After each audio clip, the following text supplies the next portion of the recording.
ಭಾರೀ ಸದ್ದಿನೊಂದಿಗೆ ಸ್ಫೋಟ ಹಿನ್ನೆಲೆ ಜನ ಭಯಭೀತರಾಗಿದ್ದಾರೆ. ಸಾವಿನ ಸಂಖ್ಯೆ ಮತ್ತಷ್ಟು ಏರಿಕೆಯಾಗುವಂತ ಸಾಧ್ಯತೆಗಳಿದ್ದಾವೆ. ಗಾಯಾಳುಗಳನ್ನ ಸ್ಥಳೀಯ ಆಸ್ಪತ್ರೆಗೆ ದಾಖಲು ಮಾಡಲಾಗಿದೆ. ಭಾರೀ ಪ್ರಮಾಣದ ಸ್ಫೋಟವಾಗಿದೆ. ಅಲ್ಲಿದ್ದಂತಹ ಸ್ಥಳೀಯರು ಕೂಡ ಬೆಚ್ಚಿ ಬಿದ್ದಿದ್ದಾರೆ. ದೃಶ್ಯಗಳಲ್ಲಿ ನೋಡ್ತಾ ಇರಬಹುದು, ಕಾರುಗಳು, ಆಟೋಗಳು, ವಾಹನಗಳು ಹೊತ್ತಿ ಉರಿತಾ ಇದ್ದಾವೆ. ಸ್ಫೋಟದ ತೀವ್ರತೆಯನ್ನು ತೋರಿಸ್ತಾ ಇದೆ. ಇಲ್ಲಿ ಭಯೋತ್ಪಾದನಾ ಚಟುವಟಿಕೆ ಏನಾದರೂ ನಡೆದಿರಬಹುದಾ, ಅಥವಾ ಈಗ ಸಾಮಾನ್ಯವಾಗಿ ಕಾರುಗಳು ಸ್ಫೋಟ ಆಗಿ ಈ ರೀತಿಯಾಗಿ ಅವಘಡ ಆಗಿದೆಯಾ, ತನಿಖೆಯಿಂದ ಗೊತ್ತಾಗುತ್ತೆ. ಈಗಾಗಲೇ ಸುತ್ತಮುತ್ತಲೂ ಕೂಡ ಪೊಲೀಸ್ ಭದ್ರತೆಯನ್ನು ಹೆಚ್ಚು ಮಾಡಲಾಗಿದೆ. ಯಾಕಂದರೆ ಕೆಂಪುಕೋಟೆ ಅಲ್ಲೇ ಇದೆ ರೀ, ಸ್ವಲ್ಪ ಒಂದು 3-4 ಹೆಜ್ಜೆನೇ ಕೆಂಪುಕೋಟೆ. ಸಾವಿರಾರು ಜನ ಪೊಲೀಸರು ಇರ್ತಾರಲ್ಲಿ.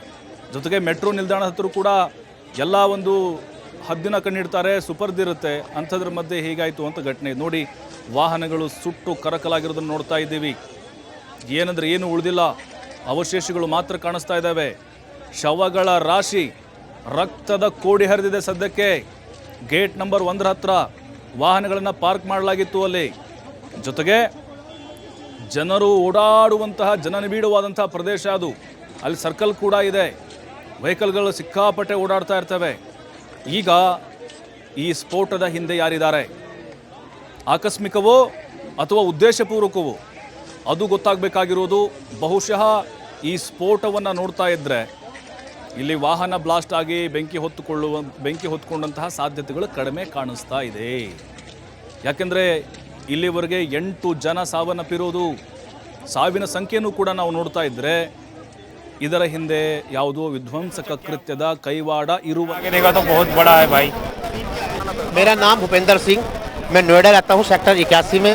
शिव शक्ति इनकलेव मेरा लोडिंग का काम था। गाड़ी मैंने अभी नई ली है, इलेक्ट्रिक गाड़ी है, लोडिंग वाली 4 पहियों की गाड़ी है। अभी भी आगे खड़ी हुई है। मेरी गाड़ी के भी बम्फर वगैरह सब टूट गए हैं। हम तो गेट खोल के, हम 2 जने थे, अमित था एक मैं था, हम एकदम भाग गए वहाँ से। हमारे पीछे गाड़ी में आग लगी है, बम फटा है, क्या जो भी कुछ हुआ हमारी समझ में नहीं आया। हम तो एकदम भाग गए जी वहाँ से। कितने बजे की घटना है? ये इस टाइम 1.5 घंटा हो गया होगा कम से कम। मुश्किल से मुश्किल 10 मीटर बस जी। अच्छा, क्या पड़ा तफड़ी मची थी?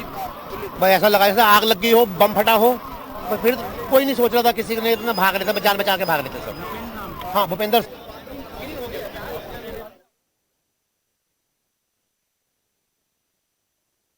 ನೋಡಿ, ಪ್ರತ್ಯಕ್ಷದರ್ಶಿಗಳು ಹೇಳೋ ಪ್ರಕಾರ ಭಾರೀ ಸೌಂಡು ಬಂತು ಅಂತ ಹೇಳಿ. ಆಮೇಲೆ ಅಲ್ಲಿ ಕಟ್ಟಡಗಳಿಂದ ಏನು ಹೊರಗಡೆ ಇದ್ದಂಥವ್ರು, ಬಾಲ್ಕನಿ ನಿಂತಂಥವ್ರಿಗೂ ಕೂಡ ಈ ಬ್ಲಾಸ್ಟ್ ಆಗೋದು ಕಾಣಿಸಿದೆ. ಏಕಾಏಕಿ ಒಂದೇ ಸರಿಗೆ ದೊಡ್ಡ ಪ್ರಮಾಣದ ಒಂದು ಶಬ್ದ ಬಂದಿದೆ. ಸುಮಾರು 1.5-2 ಕಿಲೋಮೀಟರ್ಗೂ ಕೂಡ ಈ ಶಬ್ದ ಕೇಳಿಸಿದೆ ಅನ್ನೋದನ್ನು ಅವ್ರು ಹೇಳ್ತಾ ಇದ್ರು.